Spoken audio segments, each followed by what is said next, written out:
I've been delivering packages for a little over 4 years now, and in that time, I've learned something that most people outside the job don't understand. Delivery driving isn't about packages, it's about patterns.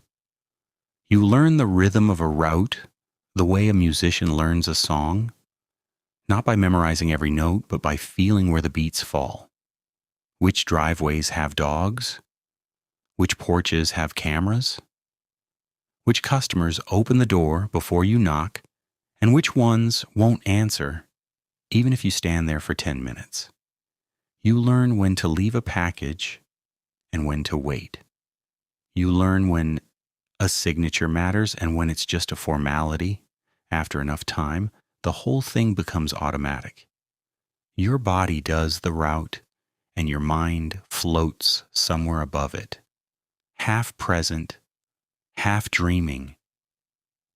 That's how it works when the route is yours, and when the route isn't yours, everything changes. It was the second week of March when dispatch called me at 5 in the morning and told me I was covering Route 19. My usual was Route 7, a suburban grid on the east side of the county, its cul-de-sacs, apartment clusters, a strip mall, a school. I could do Route 7 in my sleep, and some mornings I practically did. Route 19 was rural. I'd never driven it. The regular driver, a guy named Orrin Welch, had called out for a family emergency, and because I had the lightest load that day, I was the one who got reassigned. They gave me the manifest and the van keys and told me the route map was already loaded into the handheld scanner.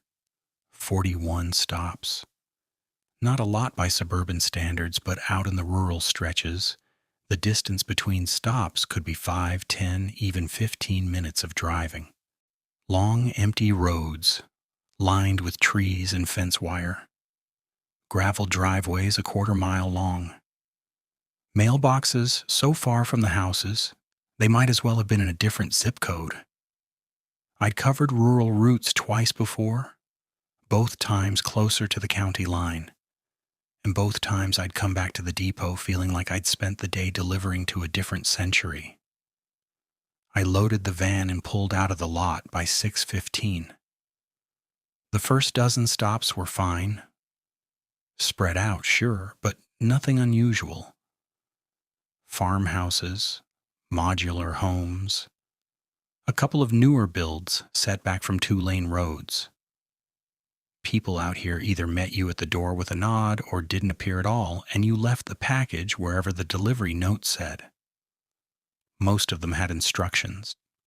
Leave on side porch, behind the propane tank, inside the screen door if unlocked. Rural customers tend to be specific because they know their packages sit exposed longer than anyone else's. By noon, I was more than halfway through the manifest and feeling almost comfortable.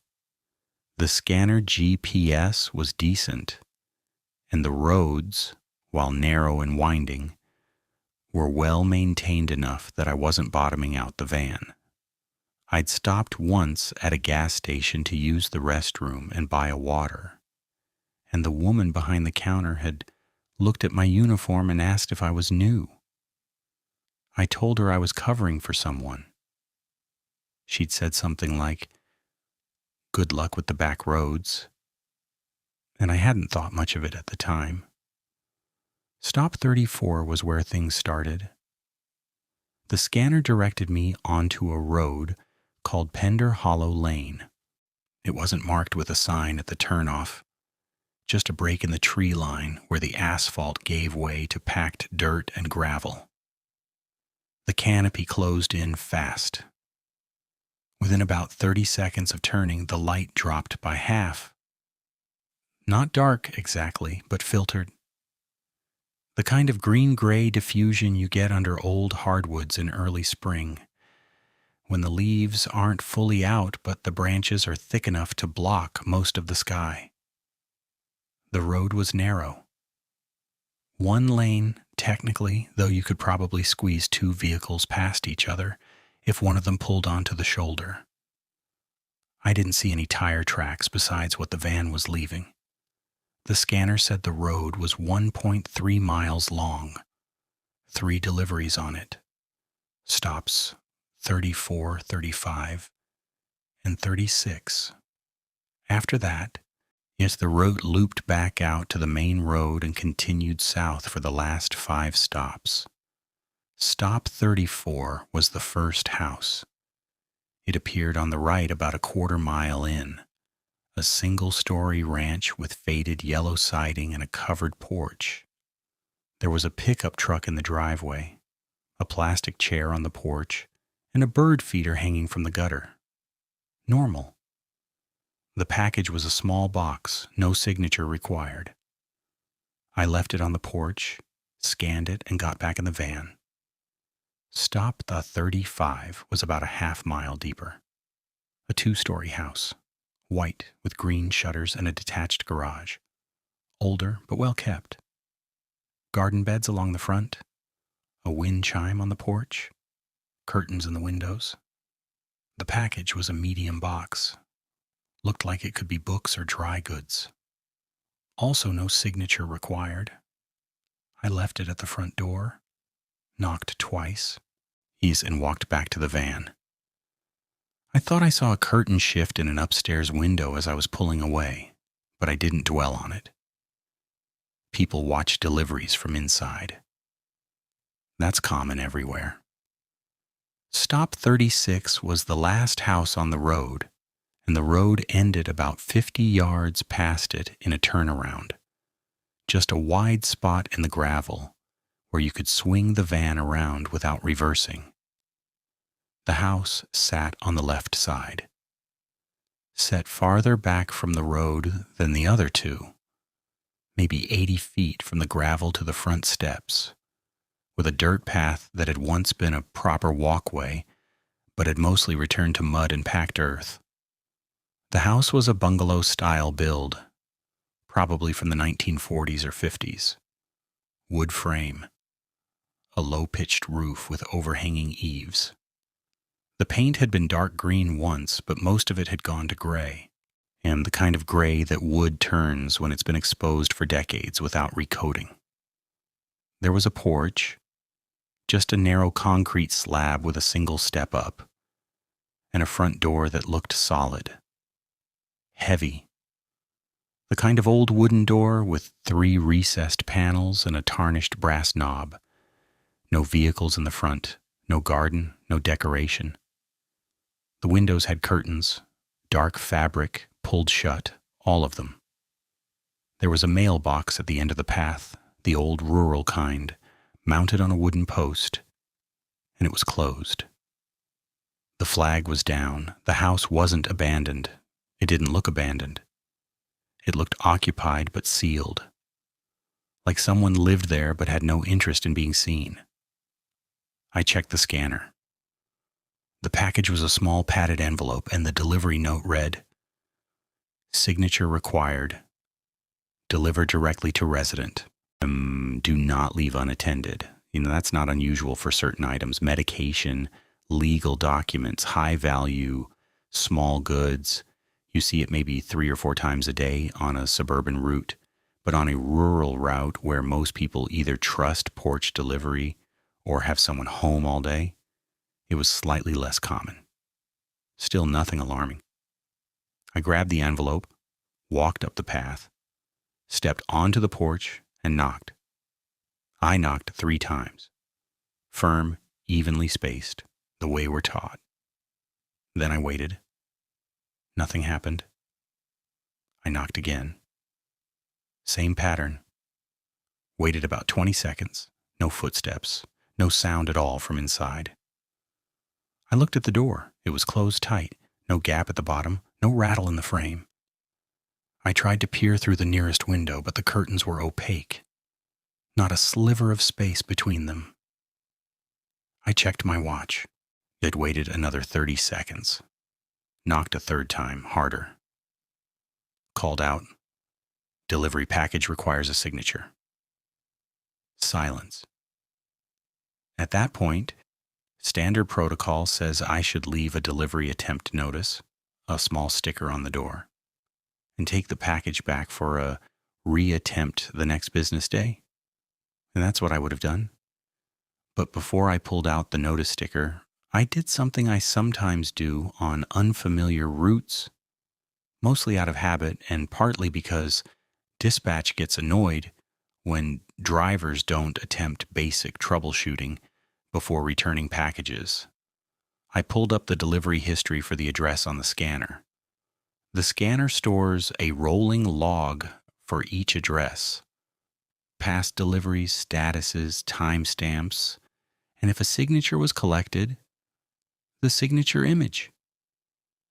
It's meant to help drivers confirm patterns, like if an address always refuses delivery, you know not to waste too much time. Or if there's a note from a previous driver, you can read it. This address had 6 deliveries logged over the past 6 months.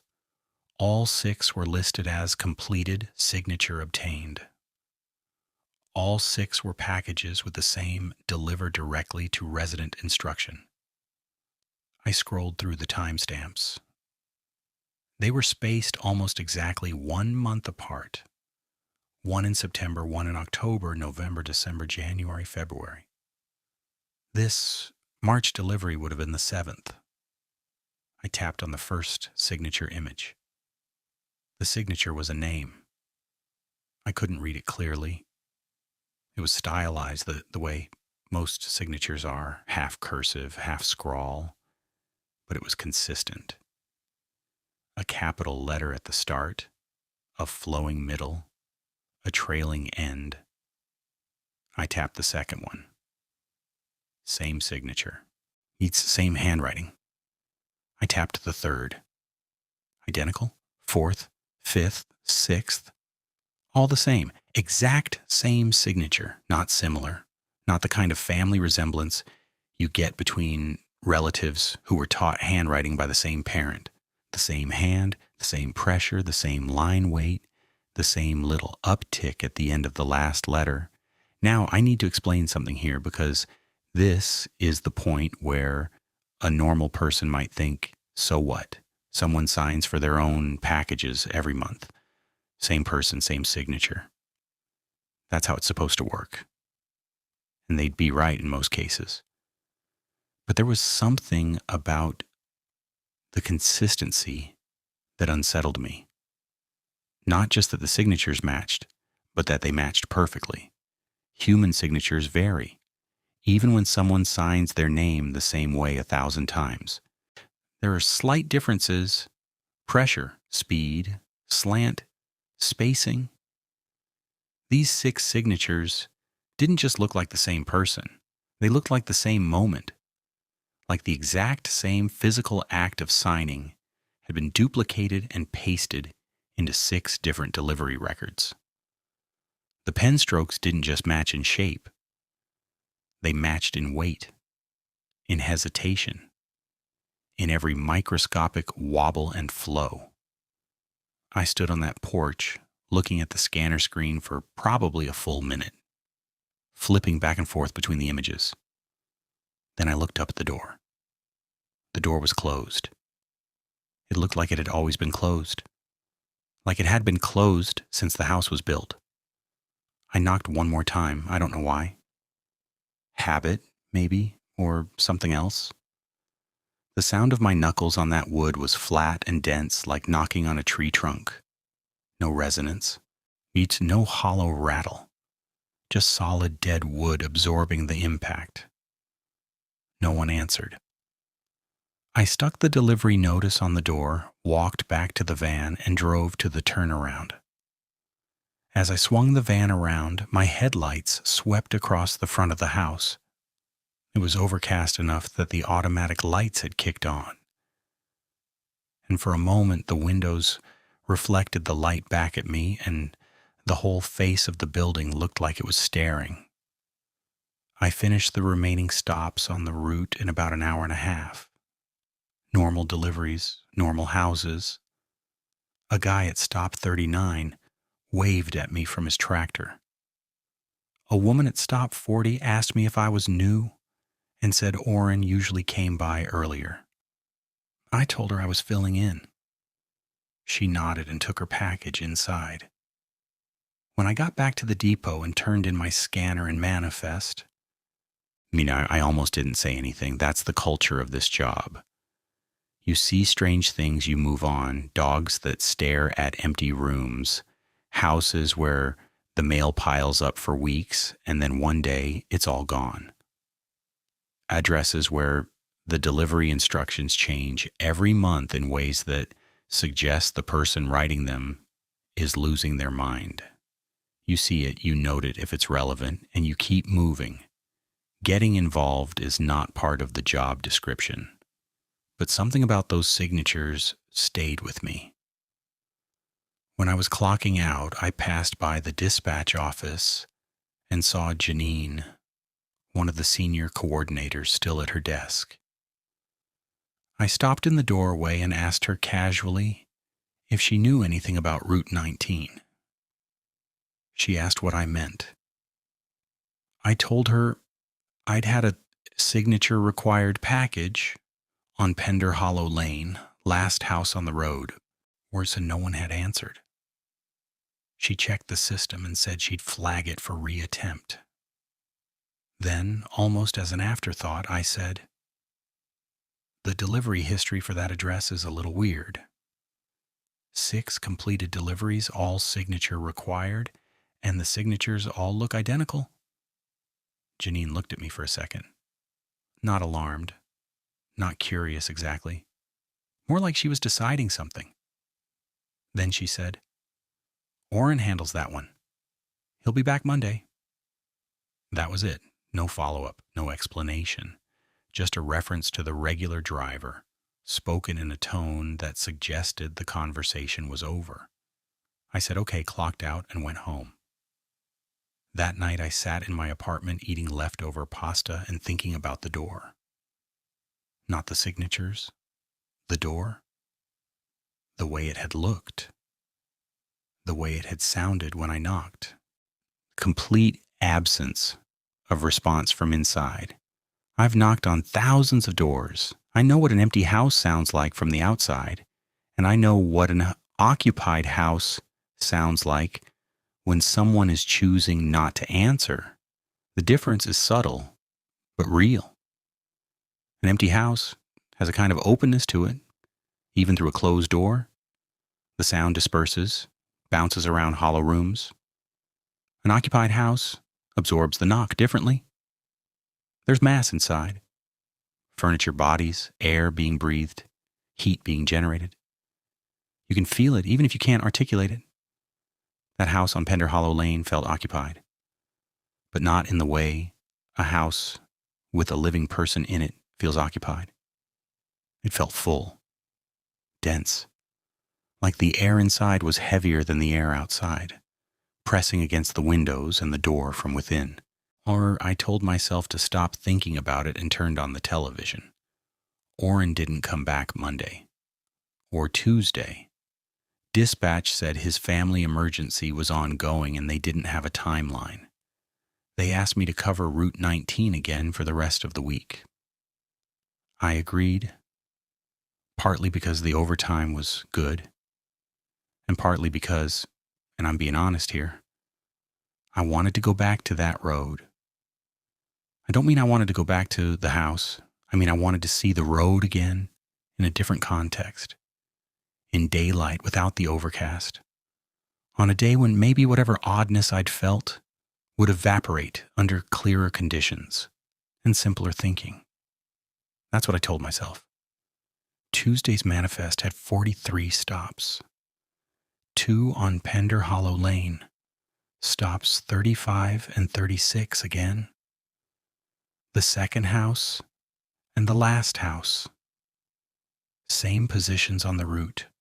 When I reached stop 35, the white house with green shutters, I delivered the package, and this time someone opened the door. An older woman, maybe late 60s, in a fleece jacket and reading glasses. She thanked me and took the box inside.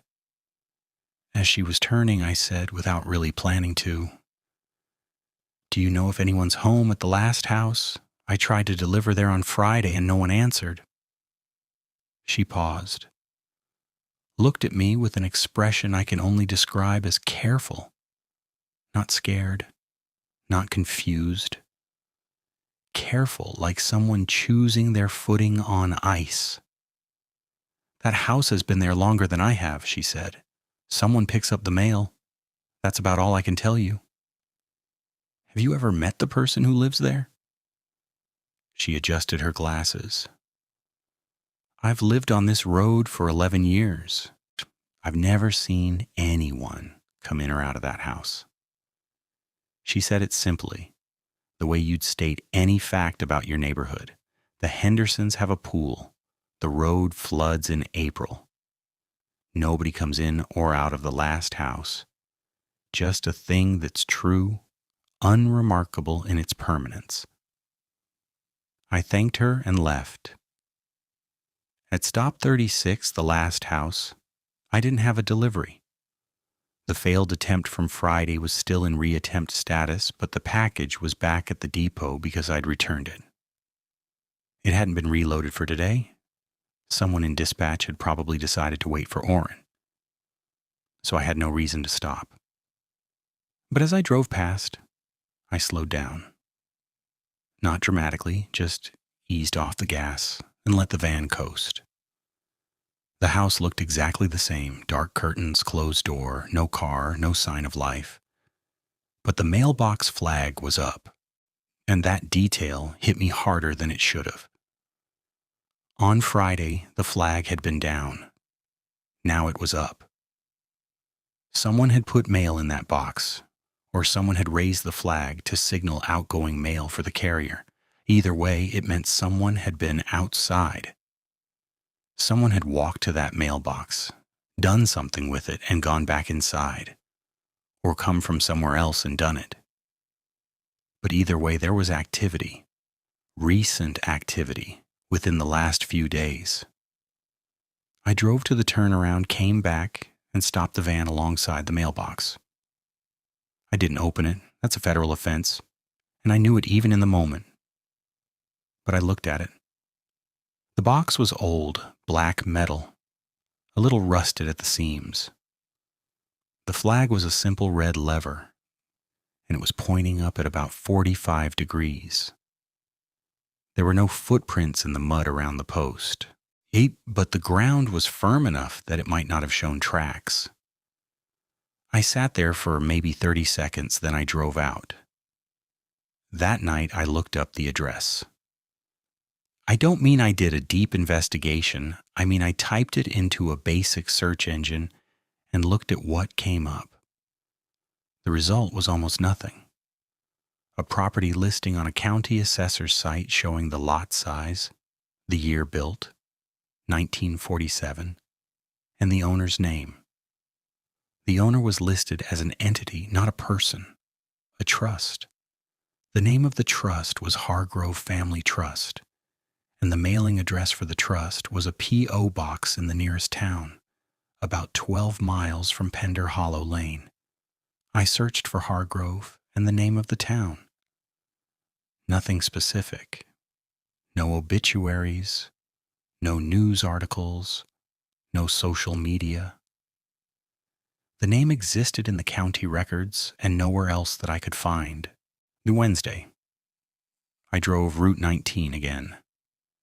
This time there was a delivery for stop 36. A new package had entered the system. Small padded envelope, same as before, same delivery instruction. Signature required. Deliver directly to resident. Do not leave unattended. I checked the sender field on the manifest. It was a company name I didn't recognize. Something generic sounding like a medical supply distributor with an address in another state. I reached Pender Hollow Lane just after 1 in the afternoon. The weather was clearer than Friday and the light on the road was better, though still muted by the canopy. I made my deliveries at stops, 34 and 35, without incident. The older woman at 35 didn't come to the door this time. At the last house I pulled up, took the envelope, and walked to the path. The mailbox flag was down again. The house was unchanged. Same curtains, same closed door, same silence. I knocked. 3 firm knocks. Waited. Nothing. Knocked again. Called out. Nothing. I stood on that porch and listened. Not for a response. I'd already given up on that. I listened to the house. And I'm going to try to describe what I heard, even though it doesn't fully try to translate into words. The house was quiet, but it wasn't silent. There's a difference. Silence is the absence of sound. Quiet is the presence of sounds so low or so constant that they register as background. What I heard from inside that house was a kind of quiet that had texture to it. A low, constant, almost subaudible hum. Not mechanical, not a refrigerator or a furnace or an electrical buzz. It was more organic than that, deeper, like the house itself was holding a single long breath that it never exhaled. I leaned closer to the door. The hum didn't get louder, but it became clearer, more defined. It had a rhythm to it that I couldn't quite place. Not a heartbeat, not a voice, something between the two. I stepped back. I tried the doorbell. There was a small button mounted on the frame, old and yellowed. I pressed it. Heard nothing from inside. No chime, no buzz. Either it was disconnected or the sound was swallowed by whatever thickness filled that interior. I stood there for another full minute. Then I pulled out my scanner, navigated to the delivery history, and looked at the signatures again. 6 identical marks. I zoomed in on the most recent one, February, studied it closely. The name, as near as I could read it, started with an E, maybe an H, and the rest was a flowing line that could have been anything. But the shape of it was distinctive. The way the initial letter sat tall, and then the signature dropped and swept right, ending in a little upward hook. I'd seen a lot of signatures. This one didn't look like someone signing quickly. It looked like someone signing carefully, deliberately, like a ritual. I tagged the delivery as attempted, no response, and went back to the van. That evening at the depot, I did something I don't normally do. I went into the package tracking system, the full desktop version, not the handheld scanner, and looked up the complete delivery history for the address on Pender Hollow Lane. The scanner only stores a rolling 6-month window. The desktop system keeps everything. The records went back 3 years, 36 deliveries, all of them small padded envelopes, all of them with signature required, delivered directly to resident instructions, all of them listed as completed, and every single signature was the same. I clicked through them one by one, September through February of the current cycle, which I'd already seen, then backward. March of the previous year, February, January, all the way back to the first recorded delivery 3 years ago. 36 deliveries, 36 identical signatures. The same hand, the same pressure, the same deliberate sweep. Pixel for pixel, they could have been photocopies. I sat at the terminal for a long time after that. The depot was mostly empty, just the last few drivers turning in equipment and the overnight cleaning crew starting their rounds. Near the fluorescent lights buzzed in that particular way they do when a building is running on minimum power. I stared at the screen and tried to think of an explanation. The simplest one was that the signatures were faked, that the regular driver, Orrin, was signing for the packages himself and marking them as delivered. Drivers do that sometimes. It's against policy. It can get you fired, but it happens. If the resident was never home and the driver didn't want to keep returning, they might forge a signature just to clear the stop. But forging the same signature 36 times? With that level of precision? And why would Orrin forge a resident's name in perfect cursive when he could just scrawl any mark and move on? Forged signatures are messy and fast by nature. These were careful. These were practiced. I took the other explanation was that someone at that house was answering the door and signing for packages. Someone who signed the same way every time with inhuman consistency. Someone who, according to the neighbor, had never been seen entering or leaving the house in over a decade. Neither explanation made sense. But one of them had to be true, or something else entirely was happening that I didn't have a framework for yet. I closed the terminal and went home. Thursday, Route 19 again. No delivery for Pender Hollow Lane this time. The reattempt package from Wednesday had been flagged for Orrin's return. I drove the route efficiently, finished early, and on my way back, I detoured. I didn't plan it. Or maybe I did and just didn't admit it to myself. I turned onto Pender Hollow Lane and drove to the end. And the first two houses looked the same. The last house looked the same. I pulled into the turnaround and sat in the van with the engine idling. From the turnaround, I could see the side of the house. There was a window on this face as well, a single window, probably a bedroom or a bathroom, and it had the same dark curtains pulled shut.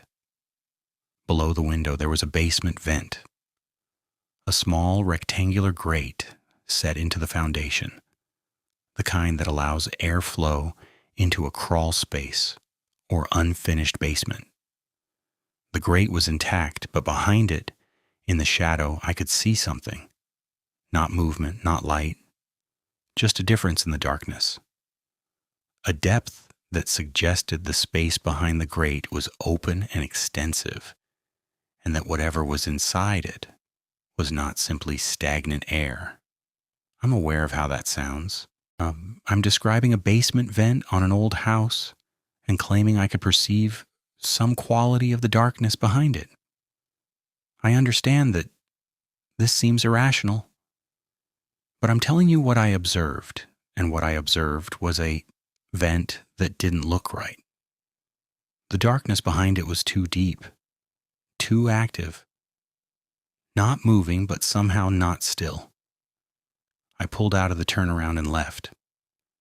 That night I called Orrin. I had his number from the driver contact list we all kept in case of shift swaps or emergency coverage. I didn't expect him to answer, and he almost didn't. It rang 6 times before he picked up. His voice was tired. I told him who I was and said I was covering his route. He said he knew. Dispatch had told him. I asked when he was coming back. He said maybe next week, maybe later. His mother was in the hospital and he was handling logistics. I offered the usual sympathies. Then I said, I had a question about one of your stops. The last house on Pender Hollow Lane. The pause that followed was long enough that I checked my phone to make sure the call hadn't dropped. What about it? Orrin said. Not a question, a flat statement. I've had 2 delivery attempts there this week. Nobody answers. But the history shows completed deliveries going back 3 years, all signed. Another pause. I could hear him breathing. Yeah, he said, that one's different. Different how? I don't know how to explain it. The door opens, someone signs, I'd leave the package. That's it. You've seen the person who lives there? He was quiet again. Then, I've seen a hand. The door opens about 6 inches. A hand comes out, signs the pad, takes the package. The door closes every time. Every time. Oh, the same hand. What do you mean, the same hand? The signatures are identical, Orrin. I looked at 3 years of them. They're all the same. Not similar, identical. He didn't say anything for what felt like a very long time. When he spoke again, his voice was different. Quieter. Like he'd moved the phone closer to his mouth. Or moved to a room where he didn't want to be overheard. I know, he said. I noticed that about a year in. I tried not to think about it. Have you ever seen more than the hand? No. Have you ever tried to look inside? No. This one came fast, almost sharp. No, I make the delivery, I get the signature, I leave. That's the job. Does the hand look normal? He took a breath. Let it out slowly. It looks like a hand, a left hand. Older. I think. It holds the pen correctly. It signs. It takes the package. It goes back inside. The door closes. That's all I can tell you. I wanted to push further, but something in his tone told me I was approaching a boundary. Not a boundary of knowledge, a boundary of willingness. Orrin had been delivering to that house once a month for 3 years.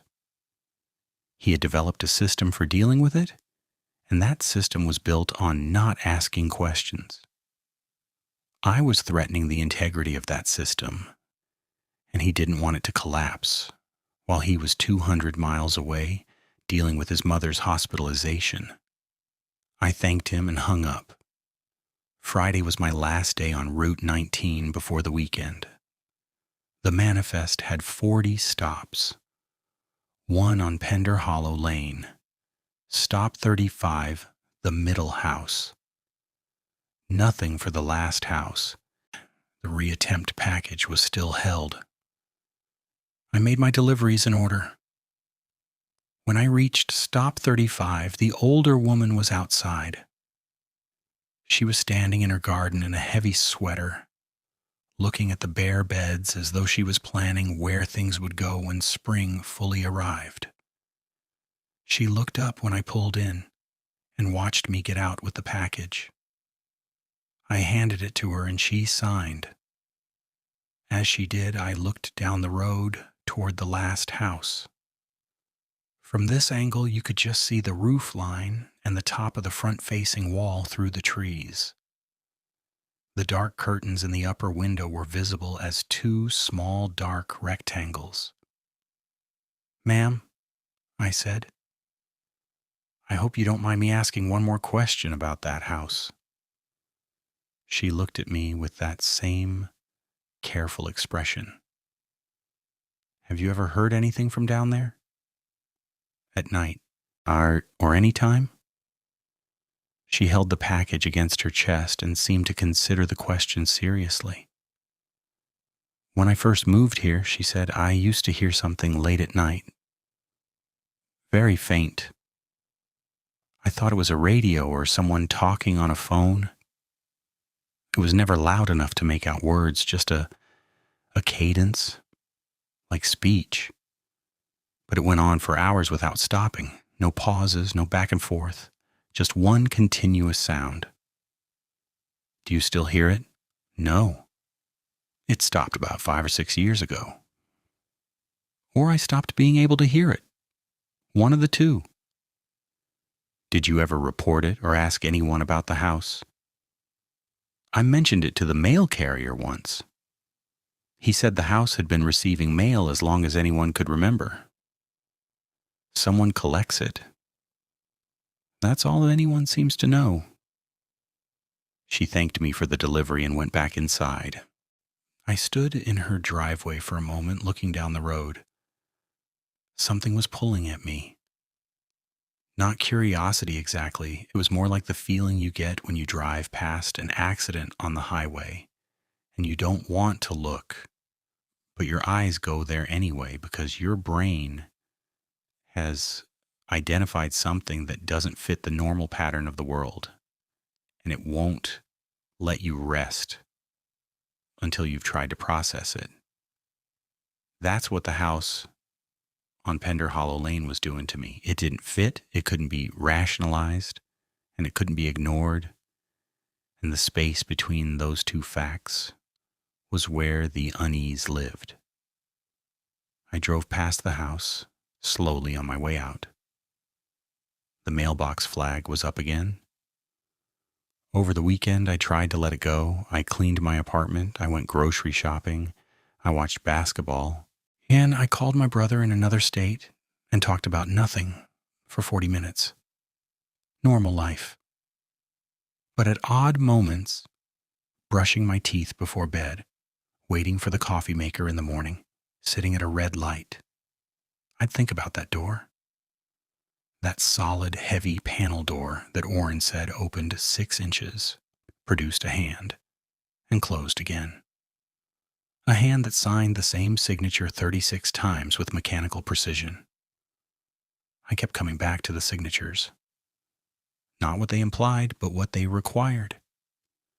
To produce a signature that identical, that many times you would need either a machine, a stamp, or a program device, or a hand so practiced in that exact motion that it had transcended normal human variability. Neither possibility was comforting. A machine meant someone had engineered a system to simulate a living person receiving packages at an address where possibly no living person existed. A practiced hand meant someone had done nothing but sign that name over and over until the act was as automatic and precise as breathing. Both options pointed to something designed, intentional and spanning years. Monday came, Orrin was still out. Dispatch gave me Route 19 again and said it might be mine for the foreseeable future.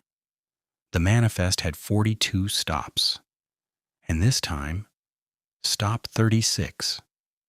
The last house on Pender Hollow Lane had a package, a new one, not the reattempt from the previous week, which had apparently been returned to sender after the hold period expired.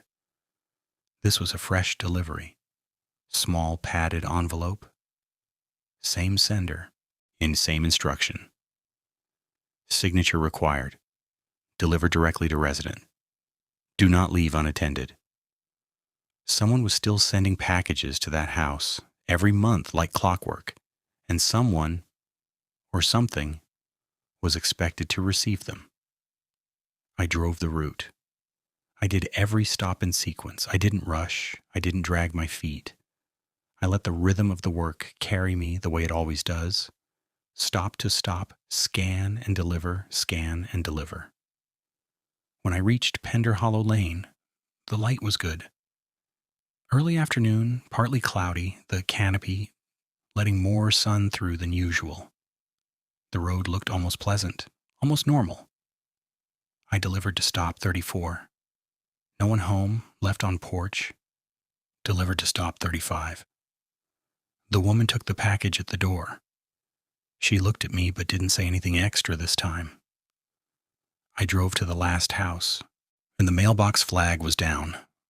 The house was the same. Gray wood, dark curtains, closed door. I parked, took the envelope and walked the path. My boots made soft sounds on the packed dirt. A bird was singing somewhere behind the house. A single bird, repeating the same 3-note phrase. I stepped onto the porch, stood in front of the door, took a breath. I knocked 3 times, firm, evenly spaced, and I waited. 15 seconds, 30 seconds, a minute. I knocked again, called out.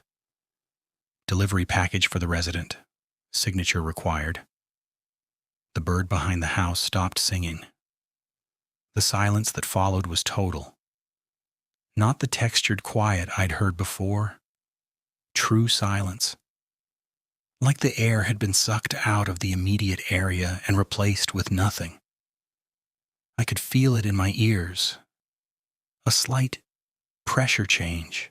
Yeah, the way your hearing adjusts when you step into a soundproofed room. Then the door moved. Not opened. Not swung inward, it moved. A shift. maybe a quarter-inch in the frame, like something on the other side had leaned against it and then pulled back. The latch didn't click. The hinges didn't creak.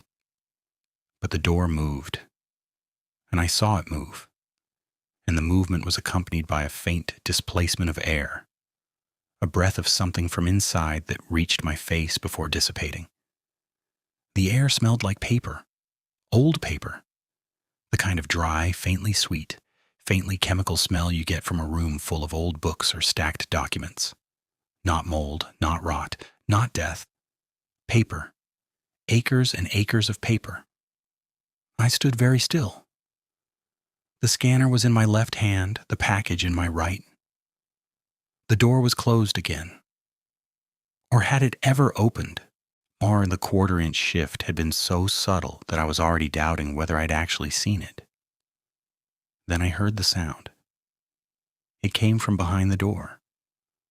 Low and continuous, just barely above the threshold of perception. The hum I'd noticed before, but now it had resolved into something more specific. It wasn't a hum. It was a voice, a single voice, speaking at a volume so low it was nearly subvocal, producing a stream of words, or what had the cadence and rhythm of words, without pause, without inflection, without breath. A continuous, flat, whispering monologue that seemed to come from everywhere behind the door at once, as if the entire interior of the house was speaking in one quiet voice. I couldn't make out any of the words. They were too soft, too fast, too blurred by the door and the distance and whatever strange acoustics ruled that space. But the cadence was unmistakable. It was language. Structured, patterned, relentless language. And it had been going on, I understood this with a certainty that I can't fully explain. For a very long time, not minutes or hours. Years. Decades, possibly. A voice that had been speaking into that sealed house for longer than I'd been alive, saying something that no one outside had ever been close enough to hear clearly. I took one step back. The voice continued, unchanged, unaware of me or indifferent. I looked down at the package in my hand.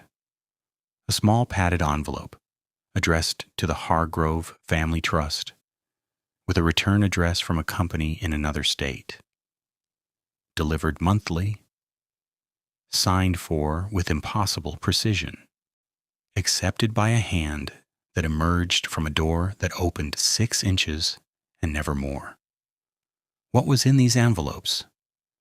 What had been in the 36 that came before?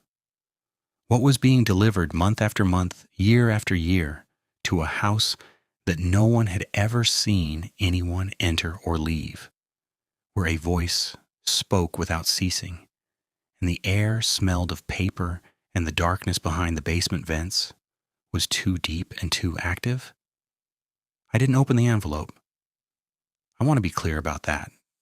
I didn't tamper with the mail.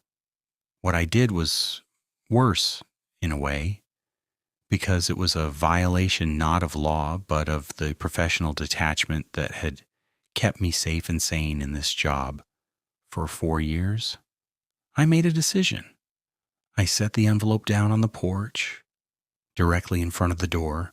I placed the scanner on top of it, and I sat down on the edge of the concrete slab, about 4 feet from the door, with my back to the yard, and I waited. I wasn't going to leave until someone opened that door. I know how that sounds. I know it was irrational. I know it violated protocol in about 6 different ways. I know that a reasonable person would have tagged the delivery as attempted, taken the package back, and filed a note suggesting the address be reviewed. That is what I should have done. But I had been thinking about this house for a week, and I'd been thinking about those signatures, and I'd heard that voice, and I was tired of not knowing. The not knowing had become worse than any possible answer. Or so I thought. I sat there for 10 minutes. The voice behind the door continued unchanged. The bird behind the house did not resume singing. The light on the road dimmed slightly as a cloud passed over. It just then brightened again. I could feel the concrete cold through my pants. I could smell the damp earth of the yard, the faint exhaust odor from the van's engine cooling 30 feet away, and underneath it all, seeping from the cracks around the door frame, the smell of paper. At the 12-minute mark, something changed. The voice stopped.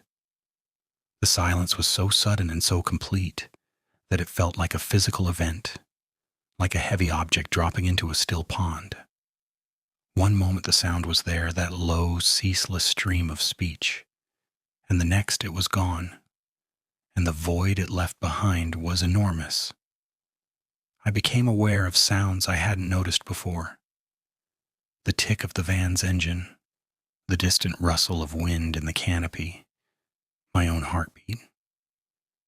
I turned my head and looked at the door. It was opening. Slowly. No hand on the knob. It's no visible force. The door swung inward on its hinges with the silent, measured pace of something mechanical, like it was on a timer, like it opened this way every time, at this speed, to this width, and had been doing so for decades. It stopped at 6 inches, exactly 6 inches. I could see the edge of the door, the thickness of it, solid wood at least 2 inches, and beyond it a sliver of interior. The interior was dark, but not completely. There was a quality to the light inside, or rather a quality to the dimness, that suggested depth. A hallway, long. The walls were lined with something. I couldn't see clearly through the narrow opening, but I got the impression of surfaces covered from floor to ceiling with something. Not shelves, not pictures, something flatter, denser, paper, pages, documents pinned or pasted or somehow adhered to every visible surface, layered over each other until the walls had a kind of topography, a texture of accumulated paper that must have been inches thick. And then the hand appeared. It came from the left side of the opening, from behind the door. A left hand, as Orrin had said. It was pale. Older, yes. The skin had the papery thinness of advanced age, and the knuckles were prominent, the tendons visible. But it moved with precision. It reached through the gap, palm down, fingers extended, and rested on the scanner screen. I had left the scanner on top of the package. The hand found it immediately, as though it knew exactly where the device would be. The fingers curled around the stylus, the small plastic pen tethered to the scanner by a cord, and signed. I watched the hand sign, and I watched it from 4 feet away in clear daylight. The signature took about 2 seconds. The hand moved with absolute certainty. No hesitation, no adjustment. The stylus touched the screen and produced the mark I had seen 36 times in the records. The tall initial letter, the flowing middle, the trailing end with the upward hook. It was the same signature. The exact same motion I had studied on the screen, now performed live in front of me, and I could see that it was practiced beyond practice. It was autonomic. The hand didn't think about what it was writing. It had written it so many times that the motion was stored somewhere deeper than thought, in the muscles and tendons themselves in the bone. The hand released the stylus. It moved to the package. As the pale fingers closed around the padded envelope and drew it through the gap into the interior and disappeared, the door began to close. Same speed, same silent, measured swing. I don't know what made me do it. I don't know if it was courage or stupidity or just the accumulated momentum of a week's worth of obsession reaching its critical point. But as the door was closing, I leaned forward and spoke into the gap. "Who are you?" The door stopped. It had been at about 3 inches from closed. It held there, motionless. Then the voice resumed. But this time it was different. This time it was directed at me. Not louder, thus the volume was the same barely there whisper. But the cadence changed. The relentless flat stream of speech broke its rhythm and reformed into something I could almost understand. Almost. And like the words were right at the edge of comprehension. Like someone speaking a language I'd studied years ago and mostly forgotten. I caught fragments.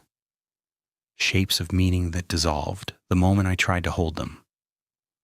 One thing I did catch, or thought I caught, was a repetition.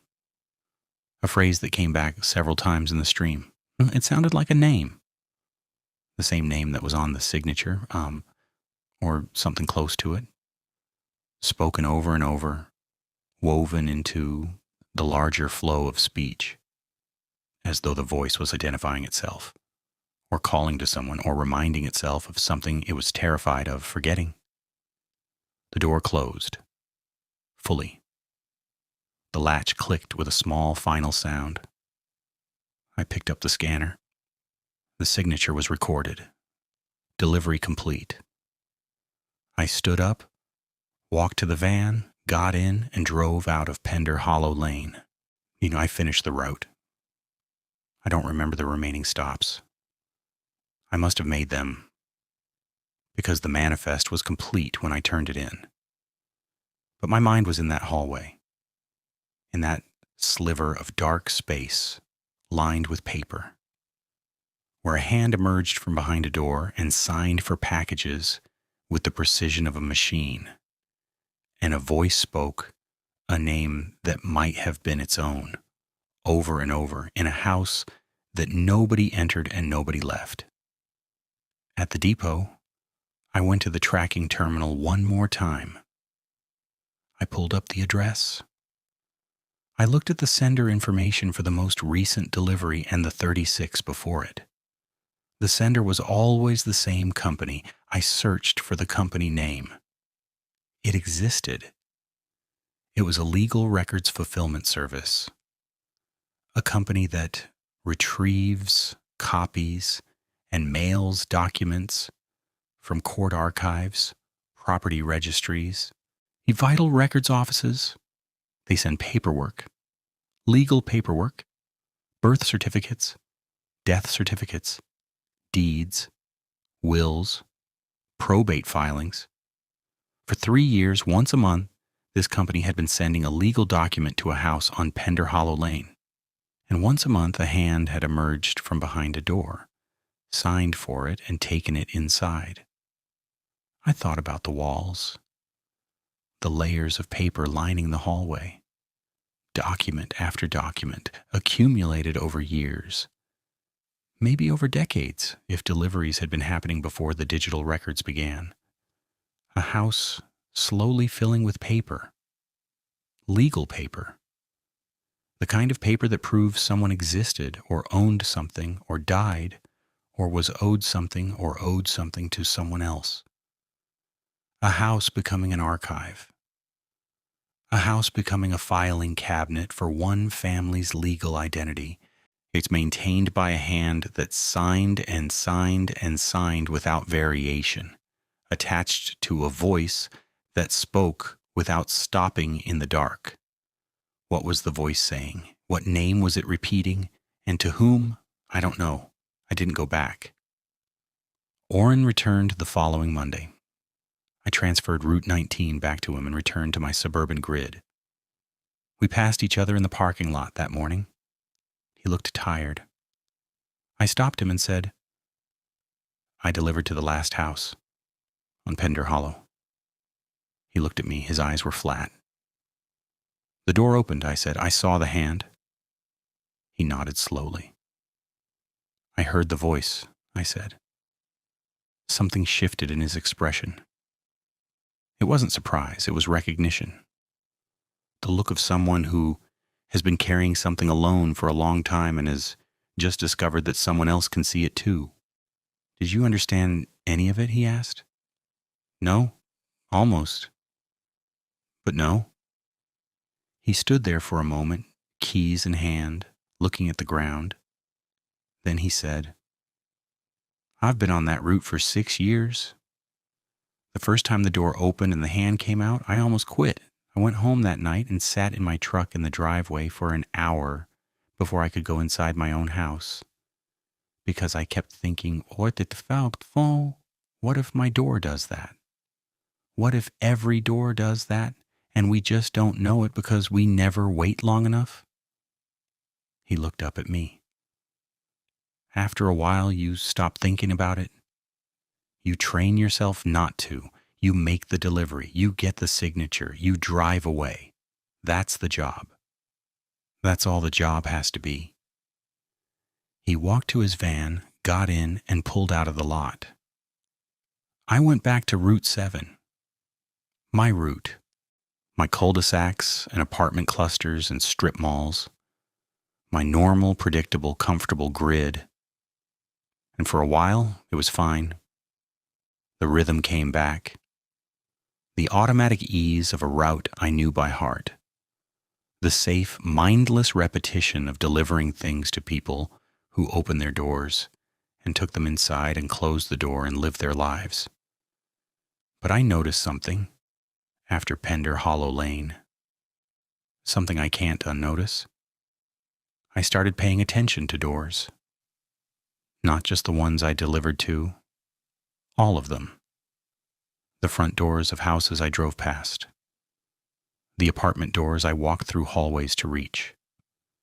The side doors, the back doors, the garage doors left half open in the afternoon sun. I looked at doors the way I'd never looked at them before, and what I saw was this. They are barriers. They are boundaries between the known and the unknown. You stand on one side and you knock and you have no way of knowing, not truly knowing what's it, but what is on the other side until it opens. And even then, even when it opens and a normal person stands there and takes their package and says thank you and closes it again, you have only seen what the door allowed you to see. The 6 inches, the hand, the sliver. We live our whole lives knocking on doors and accepting the 6 inches we're given. 3 weeks after I stopped driving Route 19, I was at home on a Saturday evening. It was raining. I was reading. The apartment was quiet, and I heard something low, faint, barely there, coming from the wall behind my couch. A sound that had a cadence to it, a rhythm that might have been speech, or might have been the pipes, or might have been the rain doing something strange as it ran through the gutters. I put my ear against the wall. I listened. It was probably nothing. It was almost certainly the plumbing, or the building settling, or the rain. There are 100 rational explanations, and any one of them would satisfy a reasonable person. But I thought about what Orrin said, about waiting long enough, about whether every door does that. I pulled my ear away from the wall. I sat back on the couch. I picked up my book. I don't listen anymore. Not because the sound stopped, but because I don't want to find out what happens when I start to understand the words. There's a package that arrives at my building once a month. I don't know who it's for. It shows up in the lobby, on the table, by the mailboxes, in a small padded envelope. No name on it that I recognize. No apartment number. It just appears and sits there. And by the next morning, it's always gone. I've never looked at it closely. I've never checked the sender. I've never asked the building manager about it. Some deliveries aren't meant to be understood. Some signatures aren't meant to be read. Some doors open just wide enough to take what they need, and then they close again. And the only sane thing to do, and the only survivable thing, is to let them. I'm still a delivery driver. I still do my route. I still knock on doors and hand over packages and collect signatures and move on. But I do it differently now. I do it with the knowledge that behind every door is a space I cannot see, governed by rules I do not understand, inhabited by something that may or may not be what I expect. And every time I knock, every single time, for just a fraction of a second before the door opens, I hear it. That whisper, that voice, that name spoken over and over into the dark. And then the door opens, and it's just a person, and they take their package, and I move on. But the fraction of a second before, that's where the truth lives. That's where the hand is waiting. That's where the paper piles up and the voice never stops. And the signature is always the same. I don't knock as hard as I used to. I'm afraid of what might be listening.